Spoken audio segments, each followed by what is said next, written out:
कि भिक्षा पात्र में जो भी मिलता उसको अपनी कुटिया पे ले आते और ला करके पहले भगवान को समर्पित कर देते।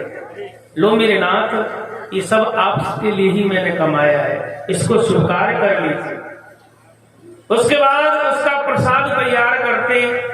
प्रसाद तैयार करने के बाद भी पहले भगवान को भोग लगाया करते थे। यही उसके पास भक्ति थी और कोई भक्ति नहीं। बस सुबह से शाम यही काम किया करते थे। ऐसा चलते चलते चलते चलते 80 साल की यात्रा पूरी है गई। उम्र कितनी है गई? 80 वर्ष की।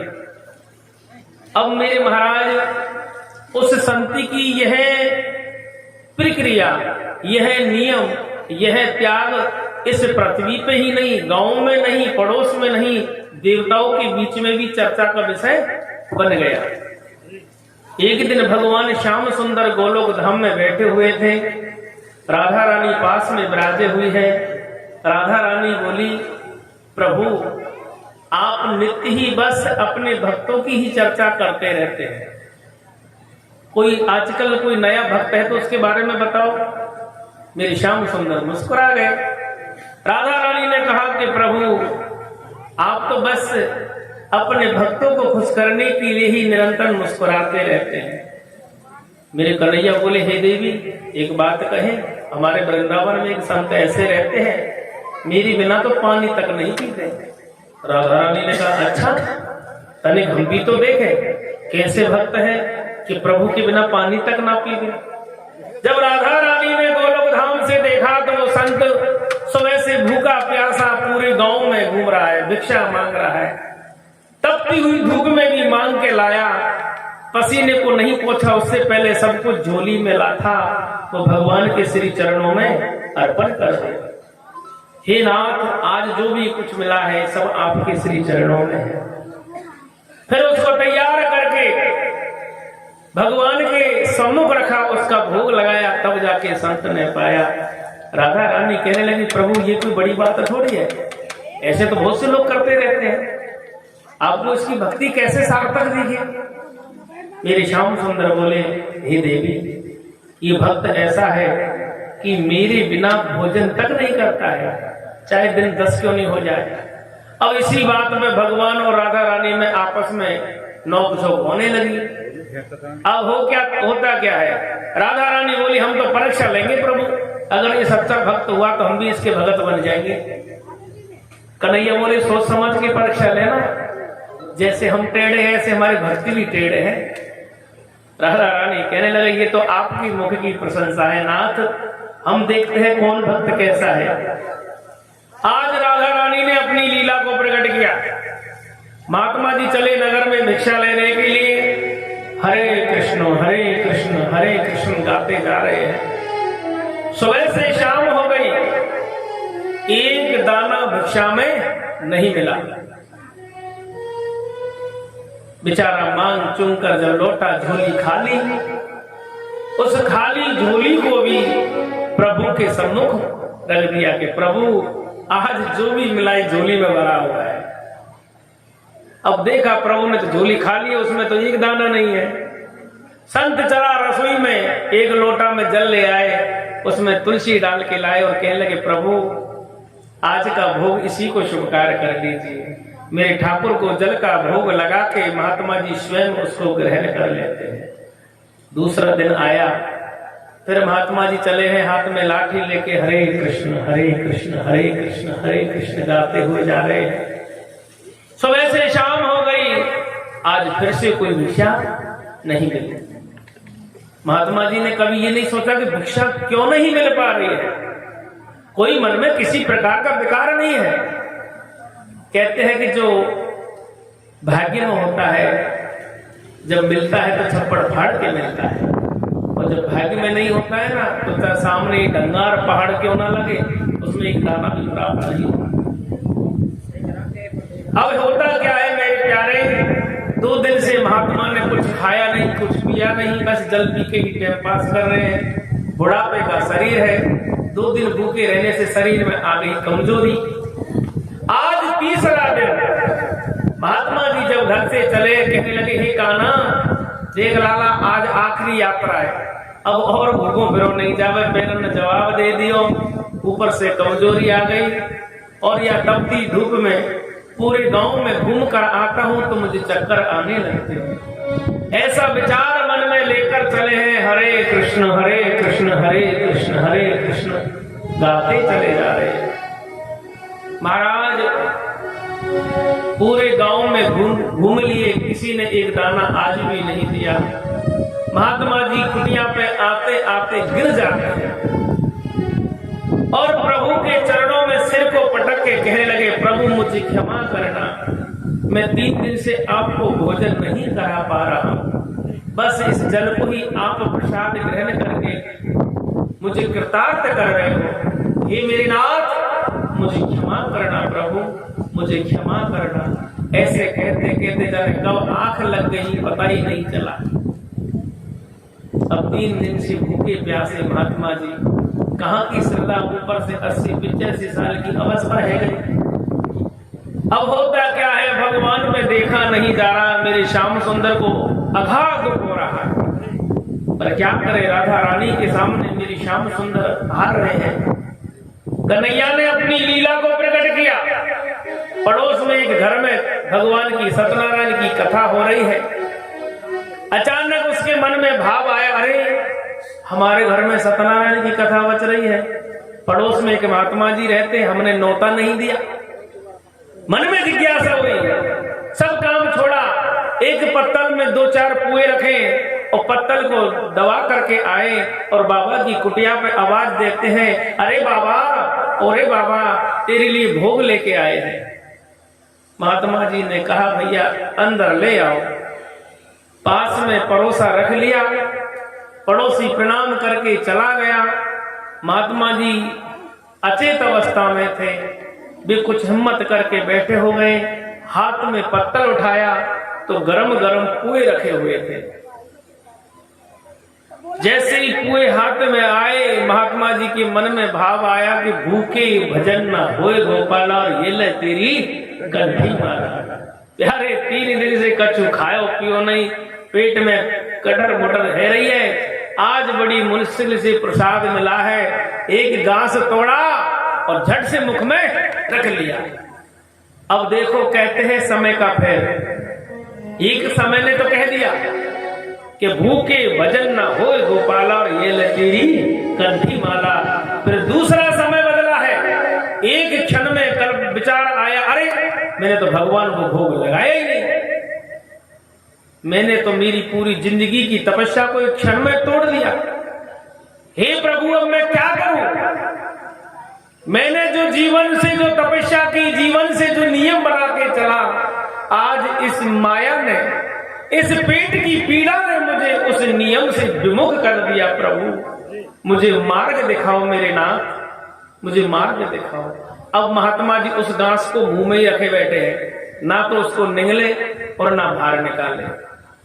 निगले तो मन में सोचे कि मेरा पेट भर जाएगा, भगवान को भूख नहीं लगा, भगवान भूखे रह गए। अगर मुख से बाहर निकालूंगा तो भगवान के प्रसाद का अपमान हो जाएगा, ये झूठा हो जाएगा।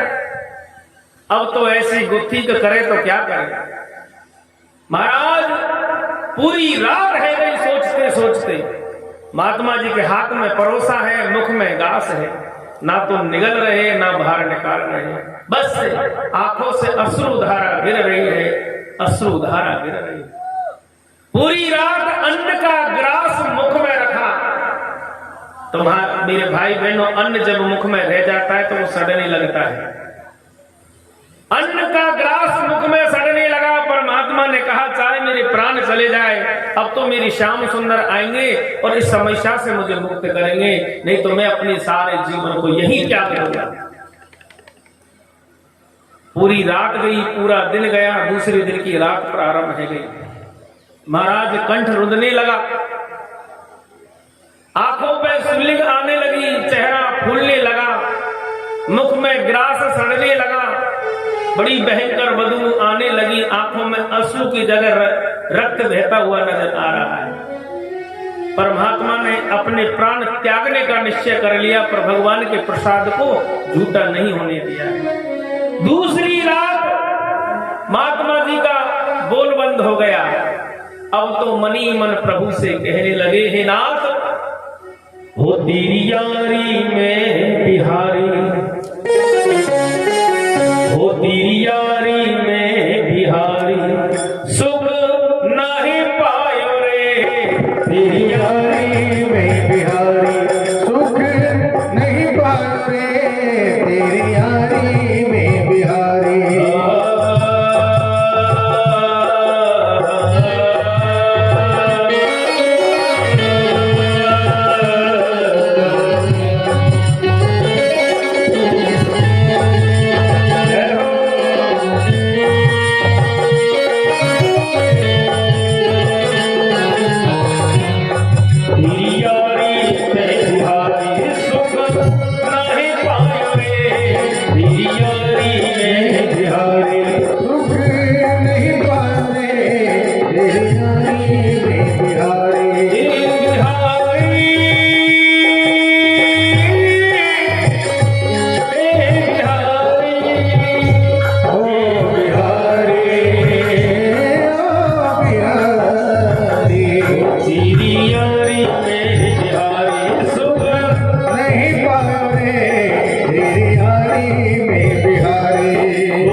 अश्रुधारा बह रही है, हाथ में परोसा रखे हुए हैं।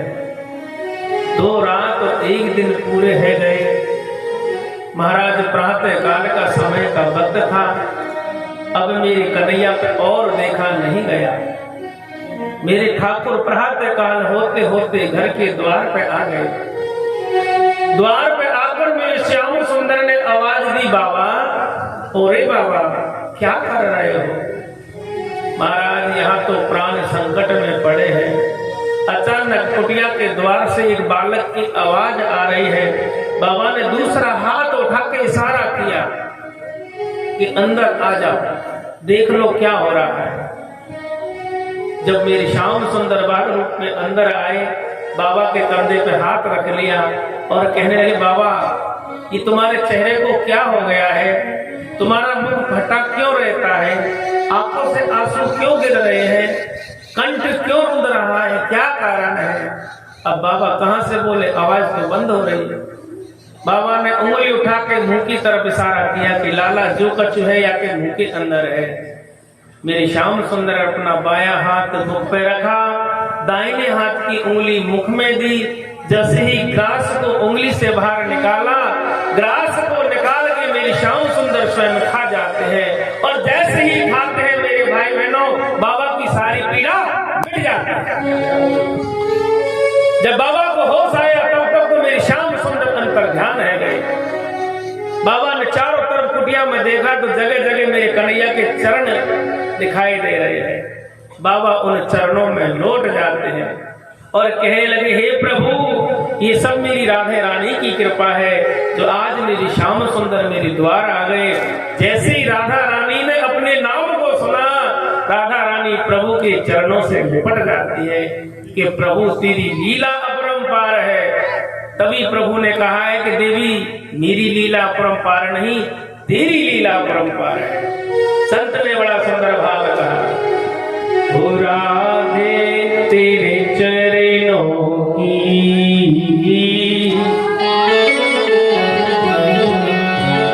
हो राधे तेरे चरणों की, श्यामा तेरे चरणों की, होकर धूली जो मिल जाए, राधे तेरे चरणों की, श्यामा तेरे चरणों की, हो राधे तेरे चरणों की, कर धूली जो मिल जाए, हो राधे तेरे चरणों की, राधे कर धूल जो मिल जाए, राधे तेरे चरणों की, राधे चरणों की, होकर धूल जो मिल जाए, राधे तेरे चरणों की, श्यामा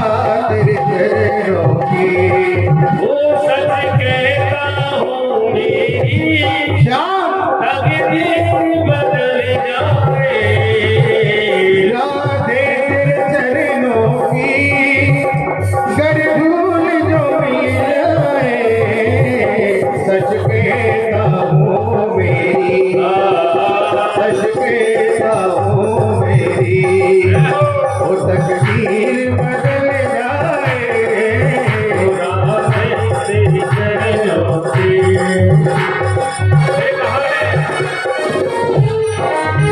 सुनते हैं तेरी रहमत, श्याम दिन रात बरसती है, सुनते हैं तेरी रहमत राधे, दिन रात बरसती है, सुनते हैं तेरी रहमत, श्याम दिन रात बरसती है, सुनते हैं तेरी रहमत, दिन रात बरसती है, एक बूंद जो मिल जाए, एक बूंद जो मिल जाए, श्याम दिल की गली मिल जाए, राधे तेरे चरणों की, श्यामा तेरे चरणों की, कर धूल जो मिल जाए, राधे तेरे चरणों की,